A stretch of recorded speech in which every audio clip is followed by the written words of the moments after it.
your weekly program, Balahdan, a show with an accent for those without one. You know, I left Egypt more than 4 years ago to come to America, to come to the land of opportunity. I've been living here for so many years.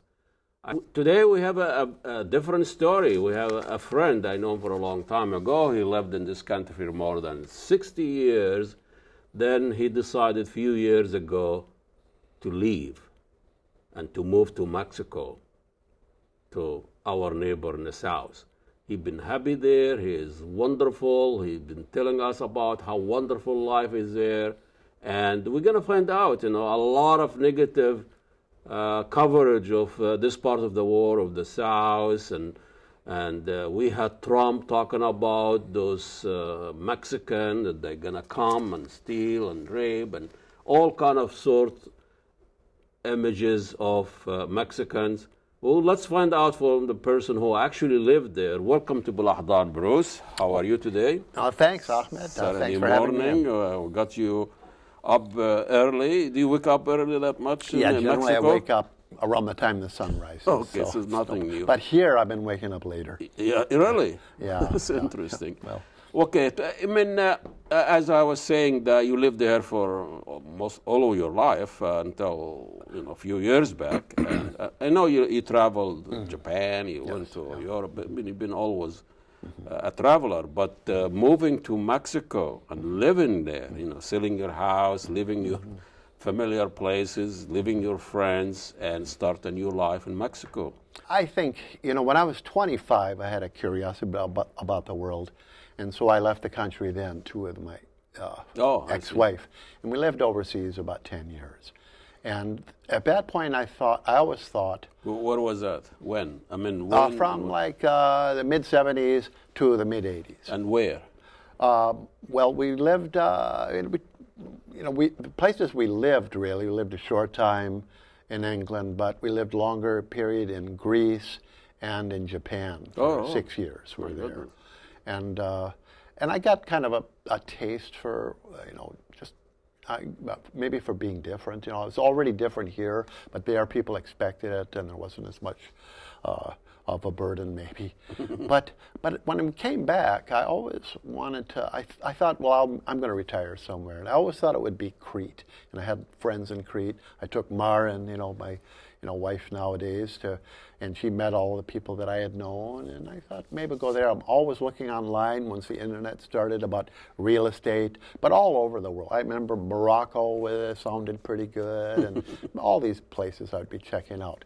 And even once Maren took me down to Merida. That's your wife, then? Yes. In 2015, I sat down in front of the hotel. And in about 1 minute, I thought, well, this would be fine. This would be great. I could do this. Yeah, I thought this would just work perfectly. So after that, I was always looking at real estate and thinking in terms of Merida. Retired in 2017. We started going down, in 2018. We'd be there a few months. And then finally, just by chance, we came up here when COVID was beginning. We thought we'd sell the house, immediately return, and took a while because of the pandemic. But I'm like totally happy down there. I really didn't want to come up here. It's like I love it there. The people are warm. The climate for me is good. For most people, let me tell you, most people, it's too hot, don't go. Yeah. But there are enough expats already. But I just like the food and the people, and you really can't engender any conflict with anyone. You don't see crazy people on the street, and everyone's living with their families, and people just are great. So, you've been going there to just spend the winter or whatever, visiting as a tourist. And then you made the decision, I could do this. I could right live away, here. yeah. And I've heard that from 2 other people that as soon as they got there, they thought, I would like to retire here. Is there other community like you there? Like foreign, Canadian or yeah. German, or Well, American? yeah, I'd say it seems like a ton of Canadians, that's for sure. And some Europeans, but... they are visitor or just they live there? Living there. A lot of people, like the Americans here, they have the snowbirds they'll live there in the winter, and then they go up north in the summer. Marin has kind of become like that. She's coming up, spending 3 months up here. It's kind of intensely hot for a lot of people. In the summer? Yeah, yeah. And in the winter? It feels like summer to Minnesotans. They go down, they think it's summertime, you know? And I think it's a little chilly. You know? Exactly. And the food is chilly too. Yeah. You know, but when you go there as an American, and also you know there is other American community or non-Mexican community, the people look at you as what? They don't really care, you know. I sort of like that. You know, I've been a lot of places where you sit down to eat outside and all the children in the village come and kind of watch you eat and stuff. You know, so, but there's none of that. Especially children. They don't even really know it. Children in Mexico are just live in their children's world, and they don't have to like say hello, nice to meet you, stuff like that. You know? And they just walk around total confidence, you know. I mean, they are not programmed to be afraid of stranger or security. No, I haven't seen that. The parents have to be holding their even hands. with you know, the terrible history of their initial encounters with Europeans, there doesn't seem to be that thing. You know, no, I think a lot of people in general. Tourism is kind of an important part of the economy where we are. So people feel kind of good about that. Yeah, I see. I mean, some people don't like gringos, you know. Yeah. There are a few, but they don't feel the need to really express it. You can maybe get the feeling you talk to them. I see. They just there is a good gringo. Yeah, there is a bad gringo. Maybe, some of them think they're all pretty much bad. You know, you know, it must have been, can't be that easy. You know, you lived there a long time. And you have your family, family, friends, places, and you just left all of that. Do you even think, you know, about these places, memories, and how does it play out there? Well, I don't know. I just feel like it's another step in life. You know, you know, in some ways too, like Minneapolis, Minnesota. They didn't really welcome me that much. You know? What's wrong with you? It was fine. I have, you know, some friends here. You know, not a great number of friends, but I thought it's just a part of my life, and it's time to move on to something else. And also, it's too damn cold now. As you get older, it just gets colder and colder. You know? So now we're up to something here. The weather kick you out there. But you know, I know this is not a simple decision. You know, living there in Mexico. You've been there, you know, 3-4 years. No, just a couple of years. Couple of years. So it's still in the making. Yeah. I mean, absolutely. I feel like I just got there. A lot of things about the culture still, I'm not really sure what's going on. And that sometimes works for you. I mean, you don't know the intricate part of the cultural issues. And, you know, he's still a tourist there. You know, a couple of years is not a... So, exactly. You know, so you're still outside of it. You're not immersing yourself in actually the problem, you know, the challenges there. Exactly. I mean, you know, it's just what I can glean from friends and talking about, you know, how you know, their experiences, their families' experiences, and reading the newspaper. Oh, so you're still connected with America here? Well, I mean, reading the local papers, you know, the Yucatecan paper. No, I see. I do, though. I still have a subscription to the New York Times and the Washington Post. And I'm going to let them go. I don't need to spend money. But I know the New York Times, because every time, I've called them like a couple of times over the last few years. They'll say, I want to cancel. And they say sort of like, well, how about we pay you? Maybe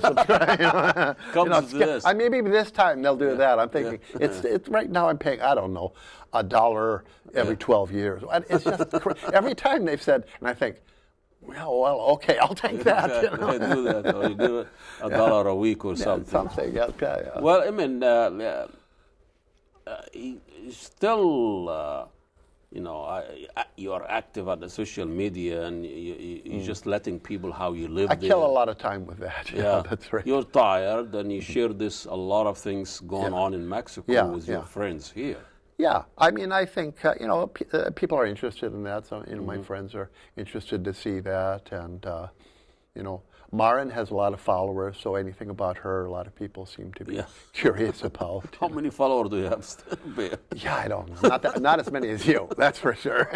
What's, you know, a typical day in Mexico for you? You woke up I'll wake up in the morning, maybe right now, say about 4:30 in the morning. The sky's just beginning to brighten, and there's just this coffee, all these birds outside. It's just intense. I mean, it's a city in the jungle. There's no lawnmower or Weber machinery, trash trucks. No. It gets really quiet at night. Generally, unless there's a party. Yeah. And sometimes parties will last for weeks too. Nobody tell them it's over. Yeah, it's not over. Yeah. And the whole neighborhood party that can last for a couple of weeks and it goes on. So you wake up in the morning, you listen to the birds, and then We'll sit outside, drink coffee, look at my iPad, and then I try to get things done in the morning. I've had some errands to do. Yeah. If I can walk there. My hobby is walking there. It's like every block has some kind of gem, just even you walk down at the same time. It's just some kind of architectural thing or some plant or whatever. Lift. It's just interesting. People don't fix things; they just let it go. Well, there is that. Well, and also the climate. I used to think, oh, this place hasn't been painted forever or whatever, and it's like, no, it just immediately, as soon as you paint it's just a story there. It's just some past. Why do you paint something old? Leave it. Well, some are really beautiful. And I haven't been doing it much recently, but I like to photograph the street scenes. It's overrated. And so you took a walk, you had your breakfast. I'll have breakfast usually late, though. I don't eat till like 11 or 12, kind of something like that. I just drink coffee at first. And, So I've lost 25 pounds since I was down there. I feel great, Really? Yeah. And you left them there. What? Yeah. The 25 pounds. I don't know where they went. Where did they go? I don't know. Yeah, that's a good question. What I'm trying to get at, is there a social life there? Do you meet people? Intense, Have you much more than friends? here. No, Mexicans are much more socially I know, in active. general, but for you. Yeah, well, not so much recently, actually. But what's fun is there are a lot of nightclubs with music, live music, and there's no really inside, outside kind of. So you're kind of outside in the courtyard, and then people are playing music, and a lot of Cuban musicians there. Lots of that music is kind of fun, and there's an excellent symphony orchestra in the city. So you can go, and music. everything is like crazy cheap. Relative to this area. Okay. And you can hang out with the musicians. Everyone is very sociable. Yeah. I understand. How big of a city is this? It's 1 million people. Well, that's a big size. It's a real city. Yeah. But So you don't get that, and it's traffic? all low too. So it's kind of spread out, because the buildings aren't big.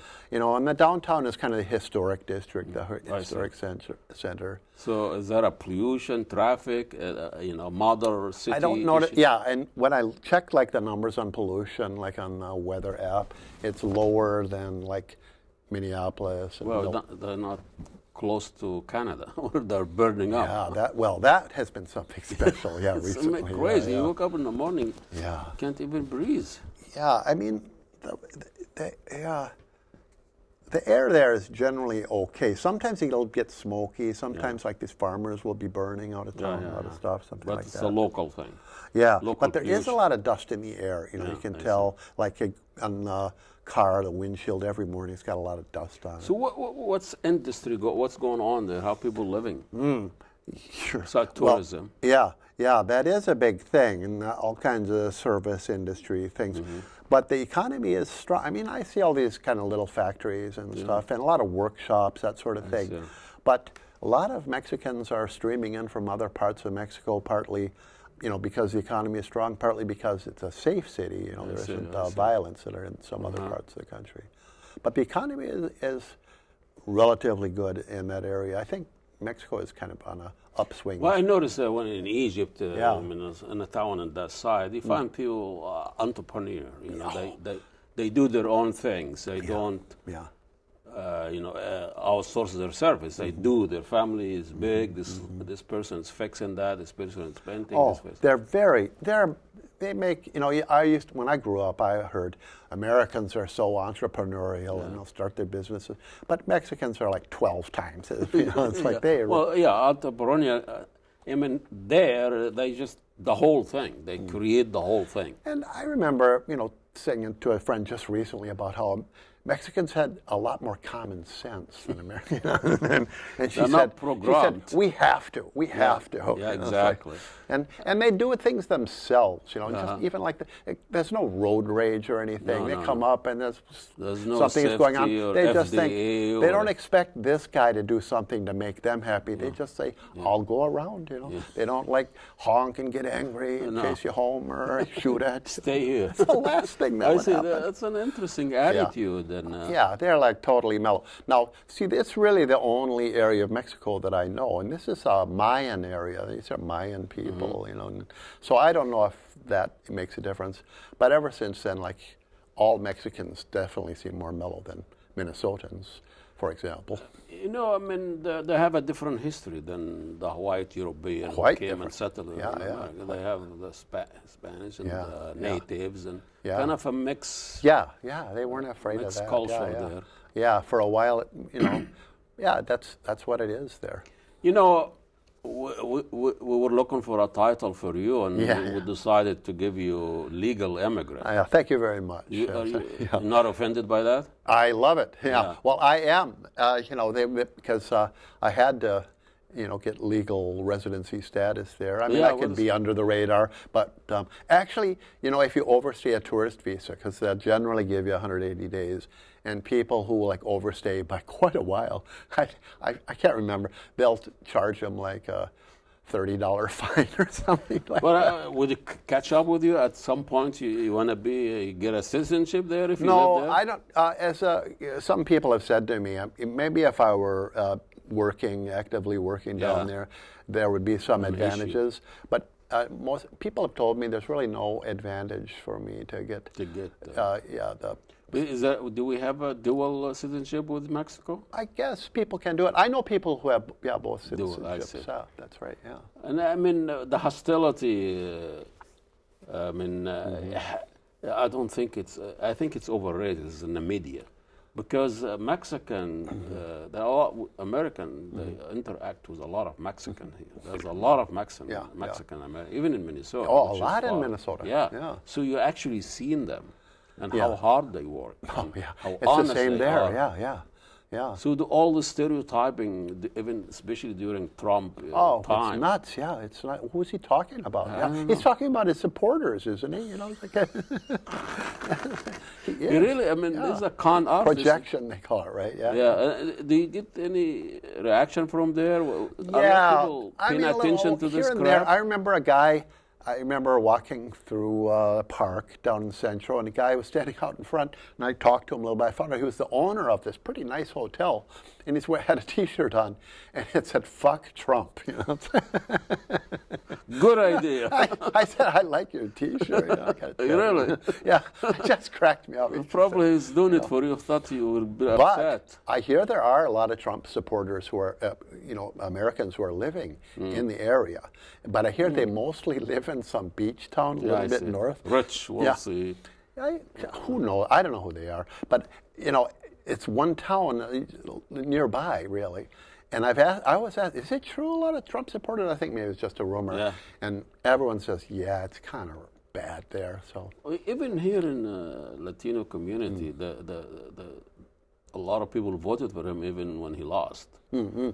I think there is something about. I would say that people there have a more complicated attitude toward Trump than a lot of many of them are kind of puzzled. They think, well, maybe that's what the USA needs. You know, I don't know what's going through that, how they come to that conclusion, and but I say most people don't really care what's going on in American politics. Well, I mean, if they are conservative, Catholic, whatever, they tend to lose values. There's some of that. Yeah, that's right. Yeah. The liberal is going to pollute them. They're going to turn their kids to be gay.